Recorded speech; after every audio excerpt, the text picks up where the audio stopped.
Commencer une journée, c'est ouvrir les yeux sur ce que l'on a l'habitude de voir chaque matin.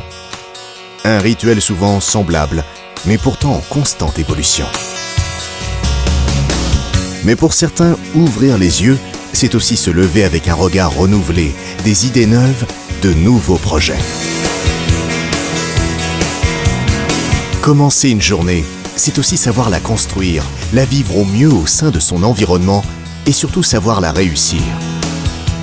Un challenge que nous relevons chaque matin, chaque heure, chaque jour, nous, les collaborateurs du réseau Batigère.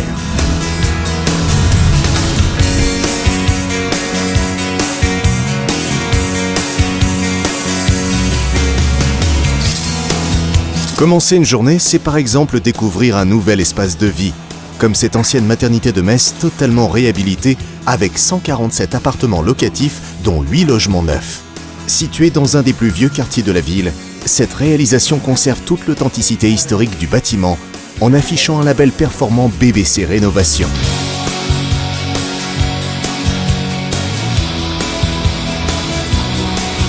C'est aussi rénover des espaces de vie avec la volonté de garder l'âme d'un immeuble, avec ses vitraux et ses encadrements en bois. Ces appartements du cours Tolstoï à Villeurbanne, plus propres et plus fonctionnels, en sont la preuve. Leur visite permet aux élus et à nos collaborateurs de tisser des liens avec nos clients. Profitez de votre appartement maintenant, vous êtes bien là. Répondre aux attentes, c'est savoir adapter les logements. Direction Boulogne-Billancourt, où 42 appartements ont été réhabilités en site occupé, passant l'étiquette énergétique de classe E à classe C. Mais ce sont surtout 4 logements pour personnes à mobilité réduite qui ont été créés à la place de locaux commerciaux situés dans la cour intérieure de l'immeuble. Un peu plus loin, à Saint-Denis, 8 blocs d'immeubles incluant 160 logements ont été rénovés selon un axe basé sur la performance énergétique avec une isolation thermique extérieure. Un passage de classe E à B qui va permettre une réduction de 20% des charges globales, dont presque 60% pour la partie chauffage.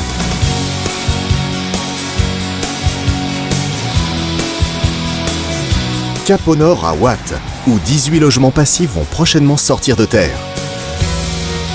Un projet à très haute qualité environnementale qui a gagné le concours Innovation sociale dans l'habitat du Nord.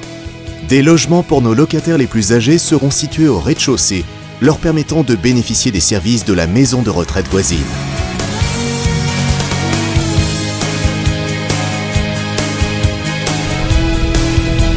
Important chantier à Bailleul, où un quartier expérimental est en train de sortir de terre et dont la livraison est prévue pour avril 2016. En partenariat avec l'association Les Papillons Blancs, qui s'occupe de personnes déficientes mentales, la volonté est de faire sauter les barrières entre personnes handicapées et personnes valides. Un logement standard locataire HLM Maison Flamande, un logement handicapé déficient mental. Et puis on est comme ça un logement sur 2 où une vraie mixité se crée. Et puis les clients vont pouvoir le matin, partant travailler, se croiser, faire vivre le bâtiment et puis revenir le soir tout bonnement, vivre normalement. Ça c'est exceptionnel, c'est une première. Habituellement, on est plus sur des formes de foyers où ils vivent un peu entre eux. Là, ici, ce sera vraiment un logement avec une autonomie à 100%. Une partie des services de l'association se trouvera sur place, ainsi que des bureaux, un restaurant, un espace animation, un médecin et un kinésithérapeute. C'est une première en France.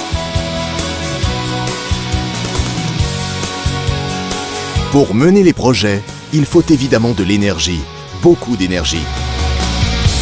Et le carburant des équipes du réseau, c'est la combinaison des compétences en société et des expertises mises à disposition par les services partagés ainsi que des rencontres régulières qui nous réunissent avec les décideurs sur le terrain. Retour à Villeurbanne dans la cour de cet immeuble également voué à être réhabilité pour évoquer 3 nouveaux projets dans différents quartiers de la banlieue lyonnaise. Et aussi ici à Metz où le maire participe à la visite d'un ancien foyer réhabilité en résidence sociale et permettant l'accueil des publics migrants ou ayant besoin d'un logement intermédiaire avant un accès dans le parc classique. Bonjour, on vient vous rendre visite. Bonjour madame. Bonjour. On peut vous rendre visite ? Le projet Vivre chez soi mais pas tout seul se concrétise à quelques pas de là par la pose de la première pierre de la pension de famille Maison de Trèves. Un mode d'habitat alternatif se dessine ici, liant le besoin de mixité sociale des personnes isolées à un soutien et un accompagnement social adapté. Ainsi, les projets et les investissements s'adaptent, les partenariats se développent, les initiatives locales permettent d'élargir nos savoir-faire.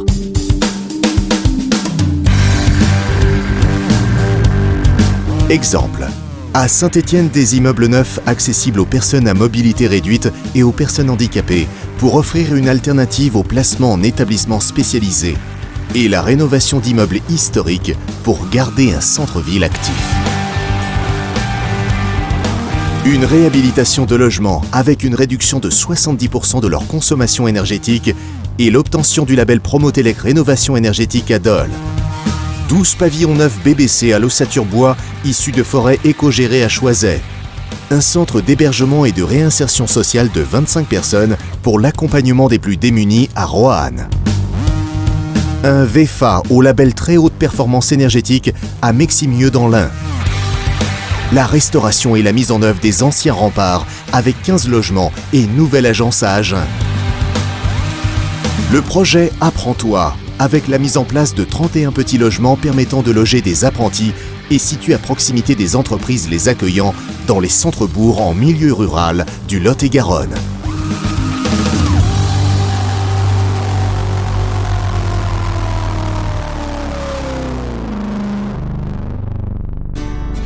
La force du réseau, ce sont nos valeurs.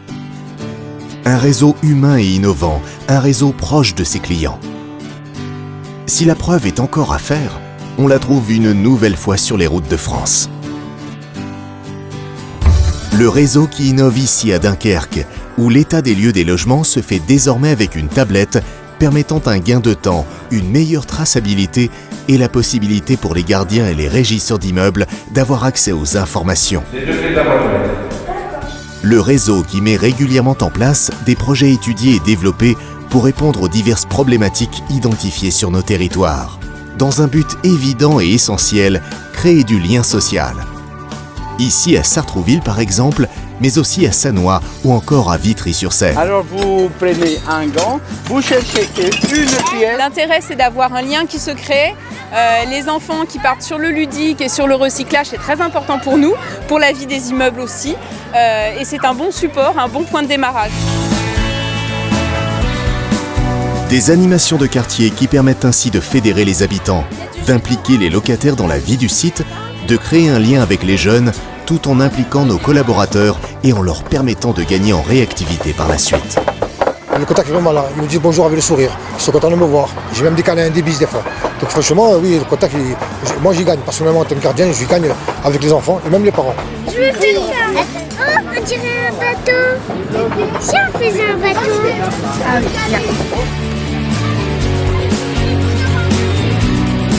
Des intervenants viennent ainsi animer les quartiers pendant une journée en proposant divers ateliers qui mettent l'accent sur les problèmes de prévention, de tri sélectif ou encore d'économie d'énergie.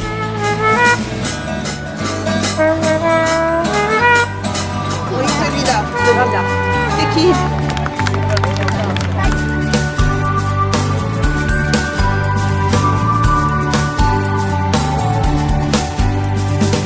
Autre exemple de projet social à Limay où une aire de jeu pour enfants a été créée.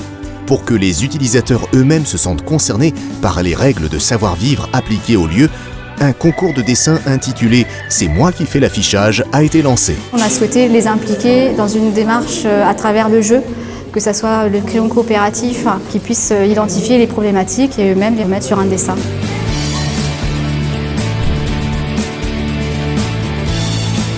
Une vingtaine d'enfants du quartier ont participé et les affiches gagnantes seront posées dans quelques semaines. À Vendeuvre, dans le cadre d'un partenariat avec le Livre sur la place de Nancy, des écrivains comme ici Alexandre Jardin viennent au pied de nos immeubles pour des lectures et des animations. Quand tu prends un stylo, tu peux corriger les faits. C'est-à-dire que tu peux raconter la vie en beaucoup mieux.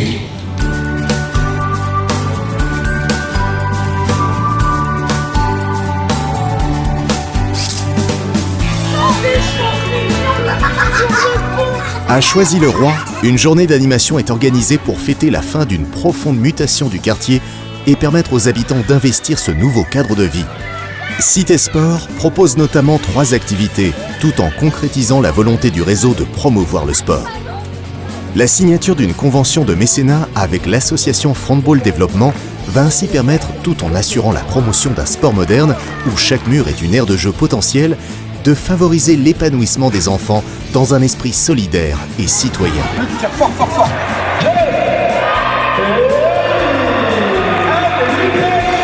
À Agondange, une rencontre avec l'équipe du SLUC Nancy et la finale du Challenge de basket Batigère viennent clôturer 30 rendez-vous sportifs qui sont devenus une véritable rencontre intergénérationnelle sous les paniers. Véritable fête pour les jeunes et les familles, moyen de découverte du basket à l'école et possibilité de dialogue avec des champions lorrains et alsaciens, cet événement permet de fédérer et de dynamiser les quartiers depuis 21 ans.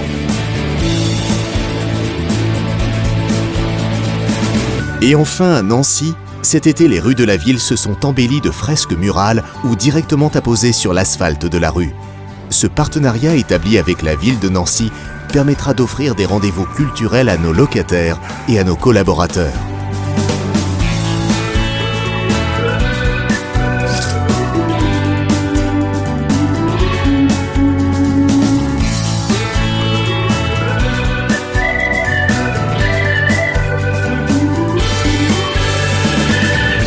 Une journée du réseau Batigère, c'est donc ça. Des instants de vie, des projets, des envies, des regards, des sourires. Et surtout et toujours, l'envie d'aller de l'avant avec l'appui de tous nos collaborateurs dans le respect de nos clients et de nos valeurs. C'est ça l'avantage et la force de notre réseau, quel que soit le moment et quel que soit le territoire. Car ne l'oublions jamais, c'est aujourd'hui et ensemble que nous imaginons et construisons l'habitat de demain.